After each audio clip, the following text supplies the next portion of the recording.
Hi hello ಎಲ್ಲರಿಗೂ ನಮಸ್ಕಾರ. ನಾನು ನಿಮ್ಮ ಲಕ್ಷ್ಮೀಗೌಡ ಮಾತನಾಡುತ್ತಿರುವುದು.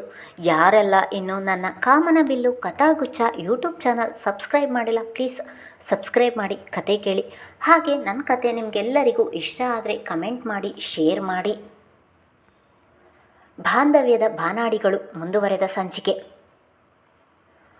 ಮತ್ತೇನಾದರೂ ಇವತ್ತು ರಶ್ಮಿಗೆ ಹೊಡೆದ ಎಂದು ಅನುಮಾನದಲ್ಲಿ ಜಯರಾಜ್ ಅವರು ಕೇಳಿದರೆ, ಇಲ್ಲ ಅಣ್ಣ, ಹಾಗೇನೂ ಮಾಡಿಲ್ಲ ಎಂದನು. ಮತ್ತೆ ರಶ್ಮಿ ಯಾಕೆ ಬೇಜಾರಾಗಿದ್ದಾಳೆ? ಮತ್ತೆ ಹಿಂದೆಯಿಂದಲೇ ತಮ್ಮನನ್ನು ಪ್ರಶ್ನೆ ಮಾಡಿದ್ದರು ಜಯರಾಜ್. ರಶ್ಮಿ ಬೇಜಾರಾಗಿರುವುದನ್ನು ನೋಡಿದವರು ತಮ್ಮನದೇ ತಪ್ಪು ಎಂದು ತಮ್ಮನನ್ನು ಪ್ರಶ್ನೆ ಮಾಡುತ್ತಿದ್ದರು. ನಾನು ರಶ್ಮಿ ಬಗ್ಗೆ ಚೆನ್ನಾಗಿ ತಿಳಿದಿದ್ದೇನೆ. ಕೆಲವರ ಹಾಗೆ ಅವಳು ಸಣ್ಣ ಪುಟ್ಟ ವಿಷಯಕ್ಕೆಲ್ಲ ಬೇಜಾರಾಗುವುದಿಲ್ಲ. ನಿನ್ನಿಂದಲೇ ಏನೋ ತಪ್ಪಾಗಿದೆ. ಏನಾಯಿತು ಹೇಳು? ತಮ್ಮನ ಮೌನವನ್ನು ನೋಡಿದವರು ಗಂಭೀರವಾಗಿ ಕೇಳಿದರು. ತನ್ನ ಅಣ್ಣನ ಮಾತಿಗೆ ಹೇಗೆ ಉತ್ತರಿಸುವುದು ಎಂದು ಯೋಚಿಸಿದವನಿಗೆ ಮನಸ್ಸು ಭಾರವಾಯಿತು. ಒಡನೆಯೇ ಜಯರಾಜ್ ಅವರನ್ನು ತಬ್ಬಿ ಜೋರಾಗಿ ದುಃಖಿಸತೊಡಗಿದನು. ಚಿನ್ನು ಮಗುವಿನ ಬಗ್ಗೆ ಮಾತನಾಡಿದಾಗಿನಿಂದ ಮನಸ್ಸಿನಲ್ಲಿಯೇ ಮಡುವು ಕಟ್ಟಿದ್ದ ದುಃಖದ ಕಟ್ಟೆಯನ್ನು ಈಗ ಹೊಡೆದಿದ್ದನು. ಅಮ್ಮನಿಗೆ ಹೇಳಿ ಅವಳ ಮಡಿಲಿನಲ್ಲಿ ಮಲಗಿ ಅಳಬೇಕೆಂಬ ಭಯಕ್ಕೆ ಅವನಿಗೆ. ಆದರೆ ಅಮ್ಮನಿಲ್ಲ. ಇನ್ನು ಗೆಳೆಯನಿಗೆ ಹೇಳೋಣ ಅಂದರೆ ಸೂರ್ಯ ತಂಗಿಯನ್ನು ನೆನೆದು ಇನ್ನೂ ಬೇಜಾರಾಗುತ್ತಾನೆ ಎಂದು ದುಃಖವನ್ನೆಲ್ಲ ಒಳಗೆ ಬಚ್ಚಿಟ್ಟು ಒಬ್ಬನೇ ನೋವುಣ್ಣುತ್ತಿದ್ದವನಿಗೆ ಇಂದು ಅಣ್ಣನ ಭುಜವನ್ನು ಆಸರೆಯಾಗಿ ಮಾಡಿಕೊಂಡು ಅಳುತ್ತಿದ್ದನು. ಕಿರಣ ಈ ರೀತಿ ದುಃಖಿಸುವುದನ್ನು ನೋಡದಿರುವ ಜಯರಾಜ್ ಅವರಿಗೆ ತಮ್ಮ ಮಗುವಿನಂತೆ ಅಳುವುದನ್ನು ನೋಡಿ ಗಾಬರಿಯಾದರು. ಕಿರಣ, ಏನಾಯಿತು? ಯಾಕೆ ಹೀಗೆ ದುಃಖಿಸುತ್ತಿದ್ದೀಯಾ?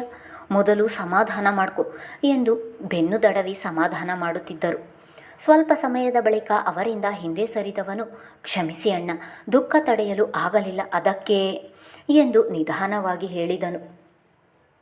ಪರವಾಗಿಲ್ಲ ಕಿರಣ, ನೀನು ಇಷ್ಟೊಂದು ದುಃಖ ಪಡುತ್ತಿದ್ದೀಯಾ ಎಂದರೆ ಅದಕ್ಕೆ ಬಲವಾದ ಕಾರಣ ಇದ್ದೇ ಇರುತ್ತದೆ. ಏನಾಯಿತು ಹೇಳು ಎಂದರು. ಅಣ್ಣನಿಗೆ ಹೇಳುವುದೋ ಬೇಡವೋ ಎಂದು ಅನುಮಾನದಿಂದಲೇ ಯೋಚಿಸುತ್ತಿದ್ದವನನ್ನು, ನಿನಗೆ ಹೇಳಲು ಇಷ್ಟ ಇದ್ದರೆ ಹೇಳು, ಇಲ್ಲದಿದ್ದರೆ ನಿನ್ನನ್ನು ಬಲವಂತ ಮಾಡುವುದಿಲ್ಲ ಎಂದು ಕಿರಣನ ಮುಖಭಾವ ನೋಡಿ ಹೇಳಿದರು. ಹಾಗೇನಿಲ್ಲ ಅಣ್ಣ, ನನ್ನ ಮನಸ್ಸಿನ ದುಃಖವನ್ನು ನಿಮ್ಮ ಹತ್ರ ಹೇಳದೆ ನನಗೆ ಇನ್ಯಾರಿದ್ದಾರೆ? ಆದರೆ ಆ ವಿಷಯ ಕೇಳಿದರೆ ನೀವು ಹೇಗೆ ತಗೋತೀರೋ ಗೊತ್ತಿಲ್ಲ ಎಂದವನು ಕಿಟಕಿಯ ಬಳಿ ಹೋಗಿ ಸರಳುಗಳನ್ನು ಹಿಡಿದು ನಿಂತನು. ನಾನು ಏನು ತಿಳಿದುಕೊಳ್ಳುವುದಿಲ್ಲ, ಮೊದಲು ನೀನು ಏನು ವಿಷಯ ಎಂದು ಹೇಳು ಎಂದರು. ಚಿನ್ನುಗೆ ಇರುವ ಆರೋಗ್ಯದ ಸಮಸ್ಯೆ ಮತ್ತು ಡಾಕ್ಟರ್ ವತ್ಸಲ ಅವರು ಹೇಳಿದ ಮಾತುಗಳು, ಇನ್ನು ಆಶ್ರಮದಲ್ಲಿ ನಡೆದ ಘಟನೆ ಎಲ್ಲವನ್ನೂ ಒಂದೂ ಬಿಡದೆ ಹೇಳಿದನು. ನಮಗಾದರೂ ಮಕ್ಕಳಿಲ್ಲ, ಆದರೆ ತಮ್ಮನ ಮಗುವಿನ ನಿರೀಕ್ಷೆಯಲ್ಲಿದ್ದ ಜಯರಾಜ್ ಅವರಿಗೆ ಸಿಡಿಲೆರಗಿದಂತಾಗಿತ್ತು.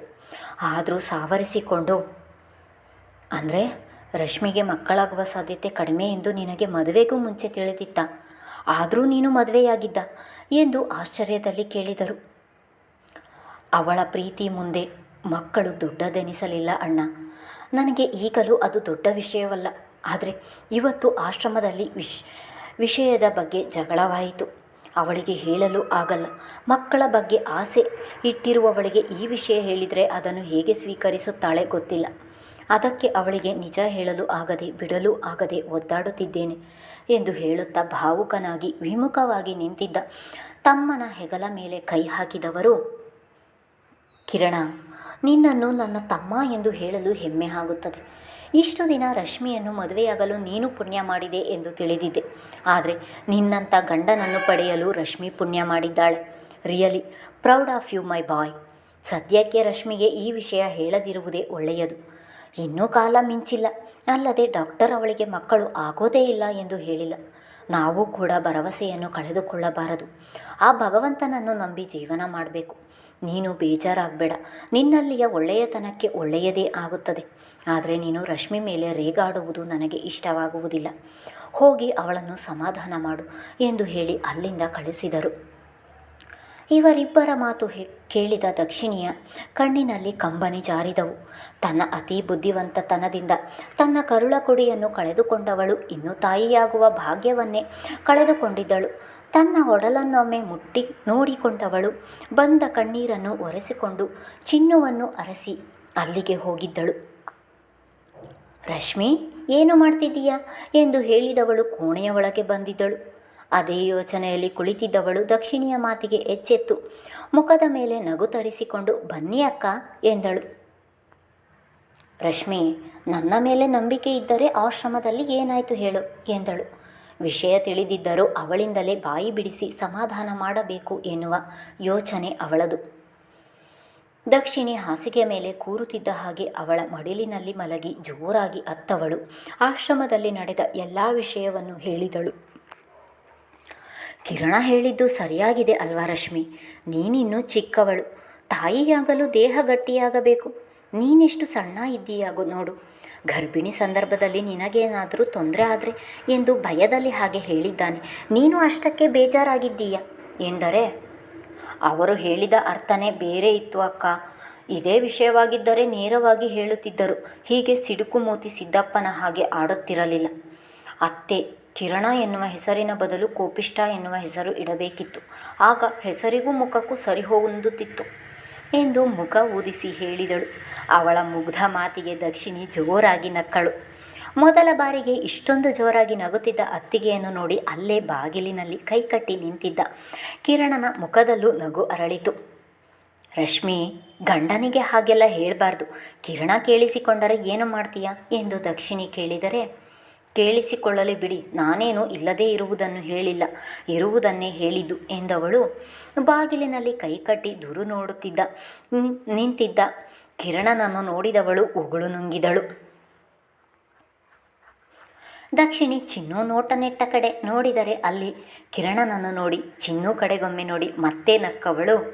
ರಶ್ಮಿ, ಈಗ ಹೆದರಲ್ಲ ಅಂತಿದ್ದೆ, ಇವಾಗ ಹೆದರಿ ನಿಂತಿದ್ದೀಯಾ ಎಂದು ದಕ್ಷಿಣೆ ಕೇಳಿದರೆ, ನಾನ್ಯಾಕೆ ಭಯಪಡಲಿ, ನನಗೆ ಭಯ ಇಲ್ಲ ಎಂದಳು.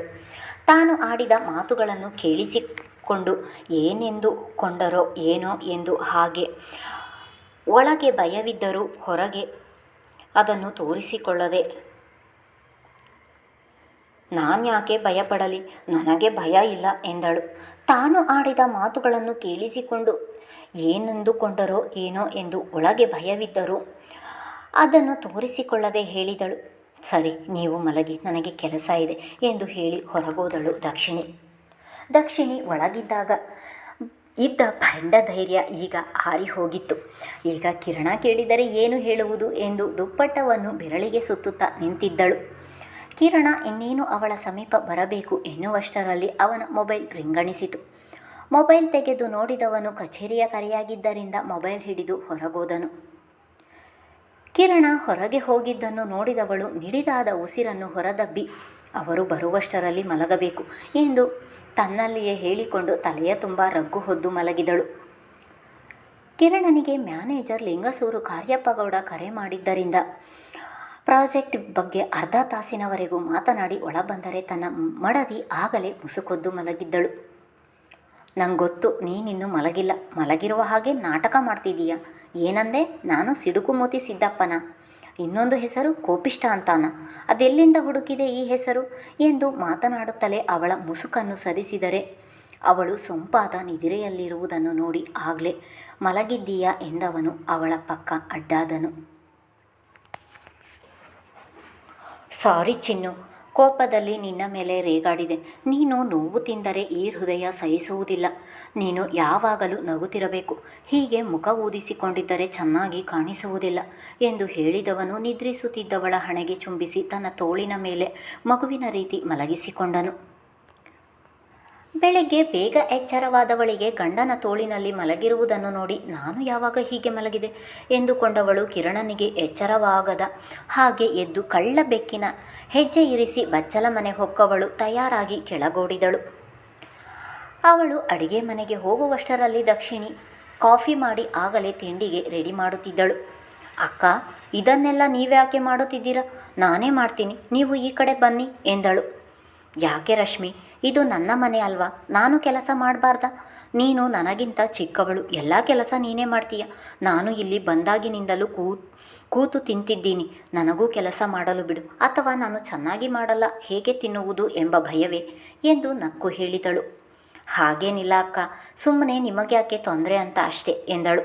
ತೊಂದರೆ ಏನಿಲ್ಲ, ನನಗೂ ಕೂತು ಬೇಜಾರಾಗಿದೆ ಎಂದು ತಿಂಡಿಯ ಕೆಲಸ ಮುಂದುವರಿಸಿದಳು. ಕಿರಣ ಎದ್ದವನಿಗೆ ಮಡದಿ ಕಾಣದಿರುವುದನ್ನು ನೋಡಿ ಆಗಲೇ ಎದ್ದು ಹೋಗಿದ್ದಾಳೆ.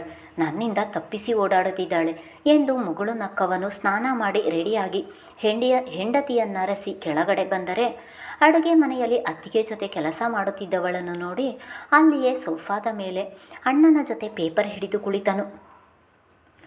ಮನೆಯ ಕರೆಗಂಟೆಯ ಸದ್ದಾದಾಗ ಮಂಜ ಹೋಗಿ ಬಾಗಿಲು ತೆಗೆದರೆ ಮುಗುಳು ನಗುತ್ತಾ ಸೂರ್ಯ ಒಳ ಬಂದಿದ್ದನು. ಇದೇನು ಸೂರ್ಯ, ಇತ್ತೀಚೆಗೆ ಅಪರೂಪವಾಗಿದೆಯಾ ಎಂದರು ಜಯರಾಜ್. ಹಾಗೇನಿಲ್ಲ ಅಣ್ಣ, ಮದುವೆ ಕೆಲಸಗಳು, ಹಾಗಾಗಿ ಸ್ವಲ್ಪ ಬ್ಯುಸಿ ಎಂದನು. ಅಡುಗೆ ಮನೆಯಲ್ಲಿ ತನ್ನಣ್ಣನ ಧ್ವನಿ ಕೇಳಿದವಳು ಒಡನೆಯೇ ಓಡಿ ಬಂದು ಅಣ್ಣನನ್ನು ತಬ್ಬಿ ಮಕ್ಕಳಂತೆ ಖುಷಿ ಪಡುತ್ತಿದ್ದಳು. ಸೂರ್ಯ ಅವಾಗವಾಗ ಬರುತ್ತಿದ್ದರು. ಪ್ರತಿ ಸಲ ಬಂದಾಗಲೂ ಹೀಗೆ ಅವನನ್ನು ತಬ್ಬಿ ಸಂಭ್ರಮ ಪಡುತ್ತಾಳೆ. ಕಿರಣ ಅಂತೂ ಅವಳ ಸಂಭ್ರಮವನ್ನು ಅದ್ಭುತದಂತೆ ನೋಡುತ್ತಿದ್ದನು. ಆದರೆ ಅವಳು ಮಾತ್ರ ಗಂಡನ ಕಡೆ ಒಂದು ಬಾರಿಯೂ ನೋಡಲಿಲ್ಲ. ಚಿನ್ನು, ತಗೋ ಇದು ಎಂದರೆ, ಏನಣ್ಣ ಇದು ಎಂದಳು. ಲಗ್ನ ಪತ್ರಿಕೆ, ಅಮ್ಮ ಹೇಳಿದರು, ಇದನ್ನು ದೇವರ ಮನೆಯಲ್ಲಿ ಇಟ್ಟು ನೀನೇ ಪೂಜೆ ಮಾಡಿ ಕೊಡಬೇಕಂತೆ ಎಂದು ಪತ್ರಿಕೆಯ ಇಡೀ ಕಟ್ಟನ್ನು ತಂಗಿಯ ಕೈಗೆ ನೀಡಿದನು. ಅವಳು ಖುಷಿಯಿಂದ ದೇವರ ಮನೆಗೆ ಹೋದವಳು ಪತ್ರಿಕೆಯ ಕಟ್ಟಿಗೆ ಕುಂಕುಮ ಇಟ್ಟು ಪೂಜೆ ಮಾಡಿ ತಂದಿದ್ದಳು. ಅದರಲ್ಲಿ ಒಂದು ಪತ್ರಿಕೆಯನ್ನು ತೆಗೆದು ಜಯರಾಜ್ ಅವರ ಕೈಗೆ ನೀಡಿದವನು, ಅಣ್ಣ, ಮೊದಲ ಪತ್ರಿಕೆ ನಿಮಗೆ, ಊರಿನಲ್ಲಿ ಮದುವೆ ತಪ್ಪಿಸದ ಹಾಗೆ ಬರಬೇಕು ಎಂದರೆ ಜಯರಾಜ್ ಖಂಡಿತ ಬರ್ತೀವಿ ಎಂದು ಖುಷಿಯಿಂದ ಪತ್ರಿಕೆ ಪಡೆದರು. ಈ ಅಕ್ಕನನ್ನು ಮದುವೆಗೆ ಕರೆಯೋದಿಲ್ಲವ ಸೂರ್ಯ, ಒಳಗಿಂದ ಕಾಫಿ ಹಿಡಿದು ಬಂದ ದಕ್ಷಿಣಿ ಹೇಳಿದರೆ, ನಿಮ್ಮನ್ನು ಕರೆಯದೇ ಇರ್ತೀನ ಅಕ್ಕ, ನೀವೇ ಮುಂದೆ ನಿಂತು ಈ ನಿಮ್ಮ ತಮ್ಮನ ಮದುವೆ ಮಾಡಿಸಬೇಕು ಎಂದರೆ, ಥ್ಯಾಂಕ್ಸ್ ಸೂರ್ಯ, ಈ ಮನೆಯಲ್ಲಿ ನಾನೊಬ್ಬಳಿದ್ದೀನಿ ಎಂದು ನಿನಗಾದರೂ ತಿಳಿತಲ್ಲ ಎಂದು ಕಿರಣನ ಕಡೆ ನೋಡಿ ಹೇಳಿದಳು. ಕಿರಣನಿಗೆ ಅವರ ಮಾತಿನ ಒಳಾರ್ಥ ಅರ್ಥವಾದರೂ ಸುಮ್ಮನಾದನು. ದಕ್ಷಿಣಿ ಬದಲಾಗಿದ್ದರೂ ಸಹ ಕಿರಣ ಮಾತ್ರ ಅವಳನ್ನು ಅತ್ತಿಗೆ ಎಂದು ಮಾತನಾಡಿಸುತ್ತಿರಲಿಲ್ಲ. ಅವಳು ಊಟ ಬಡಿಸಿದರೆ ಮಾಡುತ್ತಿರಲಿಲ್ಲ. ಅದೇ ವಿಷಯವನ್ನು ಮನಸ್ಸಿನಲ್ಲಿಟ್ಟುಕೊಂಡು ದಕ್ಷಿಣಿ ಈಗ ಹೇಳಿದ್ದಳು. ಇಷ್ಟು ದಿನದಲ್ಲಿ ದಕ್ಷಿಣಿ ಸೂರ್ಯನನ್ನು ಸ್ವಂತ ತಮ್ಮನ ಹಾಗೆ ಕಾಣುತ್ತಿದ್ದಳು. ಇಬ್ಬರ ಮಧ್ಯ ಒಂದು ಒಳ್ಳೆಯ ಬಾಂಧವ್ಯ ಏರ್ಪಟ್ಟಿತು. ಅಣ್ಣ, ನಾಳೆ ನಾನು ಊರಿಗೆ ಹೋಗ್ತೀನಿ, ನೀನೇ ಕರ್ಕೊಂಡು ಹೋಗಿ ಬಿಟ್ಟು ಬಾ, ಇಲ್ಲದಿದ್ದರೆ ನಾನೇ ಹೋಗ್ತೀನಿ ಸೂರ್ಯನ ತೋಳಿಡಿದು ಹೇಳಿದರೆ ಆಶ್ಚರ್ಯ ಪಡುವ ಸರದಿ ಕಿರಣನದ್ದು. ಬೇಡ ಸೂರ್ಯ, ಹೇಗಿದ್ರೂ ಇನ್ನೊಂದು ವಾರಕ್ಕೆ ನೀನು ರಜಕ್ಕೆ ಹೋಗ್ತೀಯ, ಆವಾಗಲೇ ಕರೆದುಕೊಂಡು ಹೋಗು, ಇಲ್ಲದಿದ್ದರೆ ಮುಂದಿನ ವಾರ ನಾನೇ ಕರೆದುಕೊಂಡು ಹೋಗಿ ಬಿಟ್ಟು ಬರ್ತೀನಿ ಎಂದನು ಕಿರಣ. ಇಲ್ಲ ಅಣ್ಣ, ನಾನು ನಾಳೆ ಹೋಗಬೇಕು. ಅವಳದು ಕೂಡ ಪಟ್ಟು ಬಿಡದ ಹಠ. ನಾನು ಹೇಳುವುದು ಅರ್ಥವಾಗುವುದಿಲ್ಲವ ನಿನಗೆ ಎಂದು ಒಮ್ಮೆಲೇ ಗದರಿದನು. ಕಿರಣ, ನಿನಗೆ ಒಂದು ಸರಿ ಹೇಳಿದರೆ ಅರ್ಥವಾಗುವುದಿಲ್ವಾ? ಆ ಮಗು ಮದುವೆಯಾಗಿ ಬಂದಾಗಿನಿಂದಲೂ ಒಂದು ಬಾರಿಯೂ ತವರು ಮನೆಗೆ ಹೋಗಿಲ್ಲ. ನೀನು ನಾಳೆಯೇ ಅವಳನ್ನು ಕರೆದುಕೊಂಡು ಹೋಗಿ ಊರಿಗೆ ಬಿಟ್ಟು ಬರ್ತೀಯ ಅಷ್ಟೆ ಎಂದು ತಾಕೀತು ಮಾಡಿದರು ಜಯರಾಜ್.